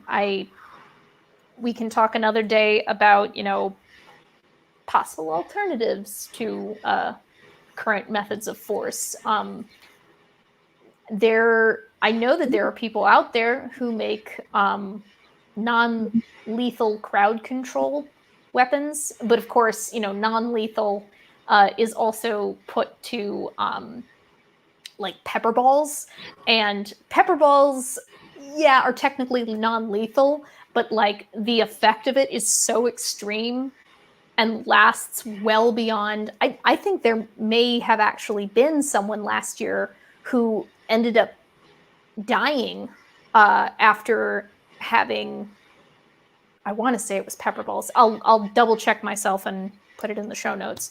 But non-lethal doesn't mean extremely injurious. something you have to keep in mind, because there's also the term rubber bullets as well. No, gosh, you can, depending on the range, you can seriously damage someone. There have been people who have lost an eye. Yeah. The police that generally show up to protests, especially nowadays, are, like I said, they are completely decked out with face shields and all kinds of body armor, and they are dressed to go to war. So, and protesters, generally speaking, are unarmed. If they are armed with anything, it's not anything that is nearly as lethal as anything that police officers are carrying. So, they could be the most well-intentioned officers in the world. And they could be the best trained officers in the world, but that still doesn't remove the fact that they are being handed incredibly lethal technology and being encouraged to use it on kind of a widespread basis. Well, it also sets the tone for what's going to happen. Nobody who saw the police in New York or Omaha or any other city was surprised that the police started forcing protesters out into the street so that they could arrest them, because in the end, the police showed up expecting trouble, and then in the process, they were part and parcel of causing the trouble. And it's something that, ever since the 80s, we have been militarizing our police more and more. And I think, again, on the list of things that we need to review in our country is separating out the functions of the military from the functions of the police department. Because I can make a massive list of situations that could have been de-escalated and worn down.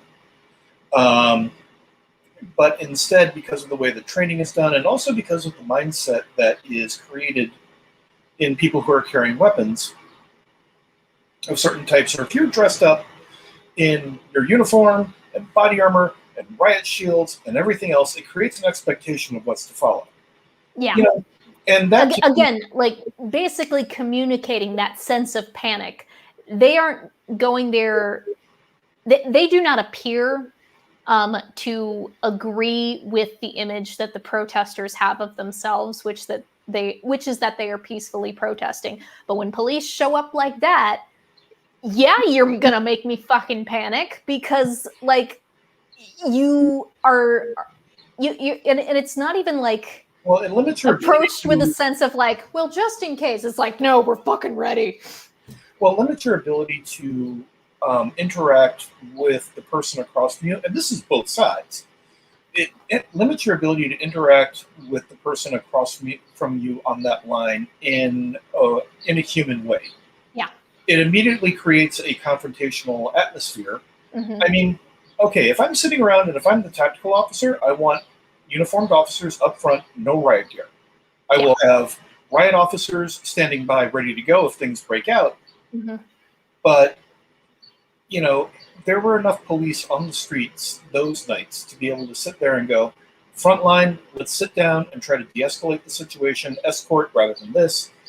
But again, there is a mindset, and I think we can date this back, you know, a century or more, going back to like the Haymarket riots and everything else, where there's an expectation that, again, because of policing societal norms, we have police departments that when you decide to say, hey, this societal norm is fucked up, then you are out of line and we aren't changing anything and you need to get your shit together. Yeah. And we will help, and if you don't, we will fix your fucking wagon for you. I mean, it's just, you know, it's kind of a mess that way. Sorry, that phrase made me laugh. You know, every now and again, pull one out just to see who's paying attention. But let's get to the wrapping up part of this, and we'll start contemplating what a popcorn episode is so we can decompress next week. Because this one, you know, it's a heavy topic. Right. It's something that we need to review and get back on. I honestly have speaking of reviewing and getting back on again and again, and I'm so mad. This is a dumb thing, but I'm gonna do it because we were having audio issues. I didn't get to do our whole like, hey, what are we talking about today? Well, bam. Ooh, nice.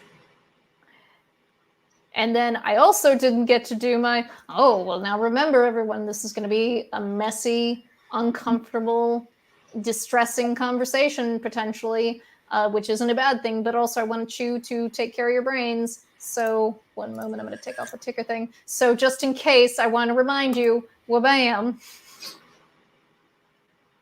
I worked so hard on these graphics, goddammit. By the way, if I have not forwarded it to you, I was just reminded because I actually put a content warning I sent on a video to some of my friends yesterday. Mm-hmm. But apparently a group of like racist COD players got on the wrong end of T-Pain. And there's a great video of him, and my content warning was, content warning, racism, ass beating. T-Pain just basically took them all to town, and it's hysterical. I'll forward it to you if you haven't seen it. But I just love the idea of I'm sitting there going, well, I need a content warning definitely for the racism. And then, no, that was pretty one-sided. We'll have a content warning for the ass beating he laid on him. All right. So now that I've had my moment of like, I worked hard on these graphics and I didn't get to use them and I'm mad about it. Let's keep our promise. And even though it's supposed to be at the beginning of the episode, we will put it now. We shall bring forth the party manifesto. All rise and lean slightly to the left for the reading of the party manifesto. I think I'm starting off today. Yes, you can find it. Yeah. Rule 1. Whenever possible, supervillains must treat others with kindness, civility, and respect. One never knows who they might be addressing and what sort of day they've had. 2. Hate is hate and should be directed towards systems wicked and behaviors most foul, rather than toward individual persons and groups en masse. Rule 3. Thoughtful deviation drives progress. Embrace your considerate deviance and let it guide you. Number 4. Your thoughts are your thoughts and can never be taken from you. Your words said aloud and your actions in the world have consequences. Choose your words and actions wisely. Rule 5. The party will not shun the ignorant, but willful ignorance is a crime of the highest degree, and rehabilitation must be either scheduled or performed on the perpetrator's own time.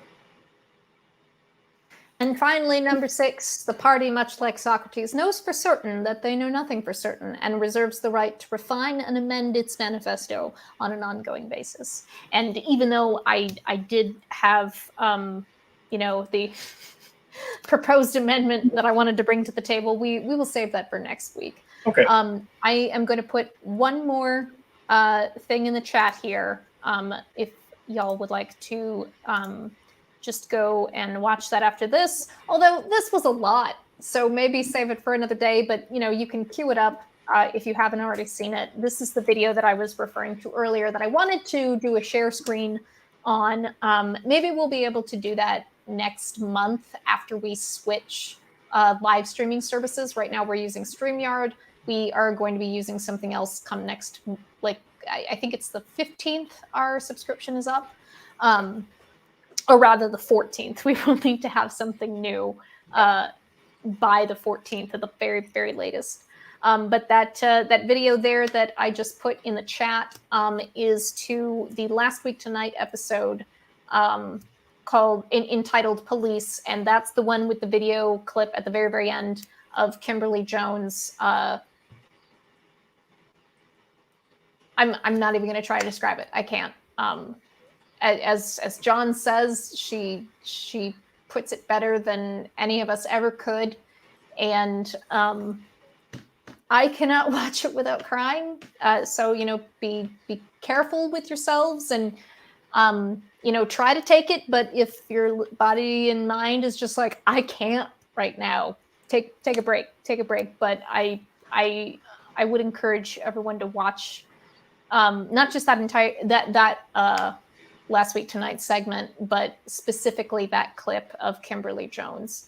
I think it is important. Like I said, I won't try to describe it, otherwise I will start crying.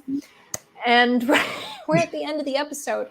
For maximum effect, that needs to be at the front. So remember what's that.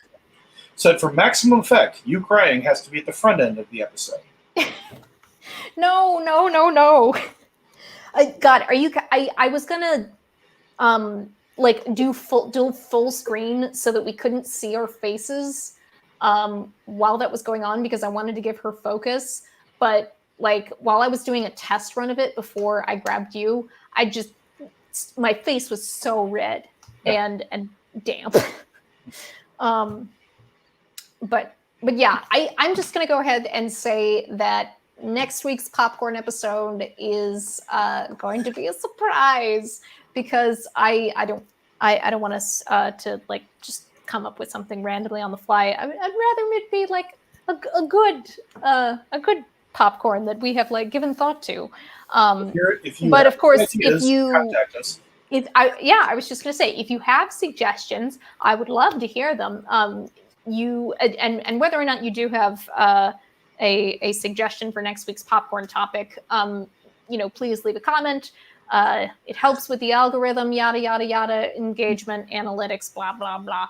I know we're still very tiny here, but actually, that reminds me, I would like to say thank you to the I can't remember exactly how many, but I want to say somewhere between 20 and 40 new people since we started doing the show that have subscribed to my channel anyway, because we're streaming this on 2 different channels. You might be watching it on Zodiac's. But thank you for subscribing, and I hope that you are enjoying it, learning new things. Eventually, maybe you will come from the shadows and participate in the discussion. Would love that. And if you have not subscribed, pourquoi? Do the subscribe. If you liked what we talked about today, or maybe not liked, if you learned things, as I say in the text box down below, if you learned something today, because today's topic isn't necessarily enjoyable, mentally stimulating perhaps, but not enjoyable, share this video with someone who you think might get something out of it. Who thinks a little bit differently than you, maybe, and they can come and attack me for being a postmodern neo-Marxist rather than you. How about that?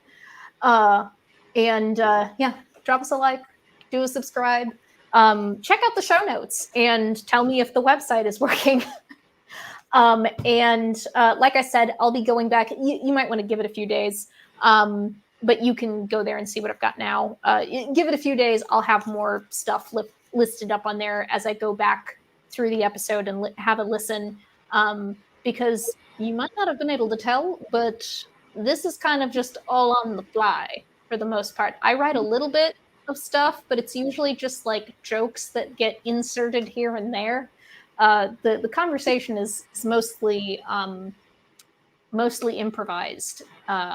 And unfiltered, or at the very least unedited. Yeah. I think both Dave and I have something of a mental filter that is placed over our mouths, metaphorically speaking.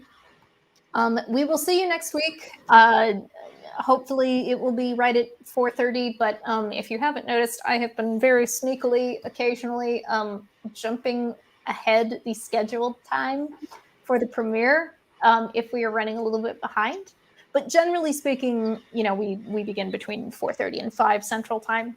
Until then, my usual instructions to you: take 10 minutes to do something that you absolutely love, just for the pure joy of it, not because it makes you money, not because it wins you friends. Those are both perks, but do something because you love it. At least 10 minutes. And then take another 10 minutes, at least, to do absolutely nothing. Don't stand at the sink doing dishes, mindless rote tasks, and think about all the I need tos and the I shoulds and the I gottas. Sit on your butt. Focus on your breathing. Doesn't matter what it's doing. Just see what it's doing. And then eventually you will find yourself doing and thinking about nothing. 10 minutes, at least. That is my prescription. Dr. Cat has spoken. Or Dr. Rainbow. Dr. Rainbow, I don't know if Dr. Rainbow is a supervillain or not. I'll have to ask Molly Oblivion about that. I would check into that, because it's definitely one that could, it could work out particularly well, but it could also just fall flat. Dr. Rainbow shows up when people are having anxiety and panic attacks. They bring snacks and episodes of My Little Pony, among other things. But I don't know. I suppose Dr. Rainbow could be a supervillain of sorts. We'll have to ask Molly and see what she says. Everybody, please have a good weekend. If you cannot have a good weekend, have a weekend, and then we'll check back in next week. And in the meantime, take a moment to look through the show notes, or to rewind back through the episode and see if there was a particular story or a particular person that you wanted to learn more about. Do a Google, and you can check out the show notes as well for that.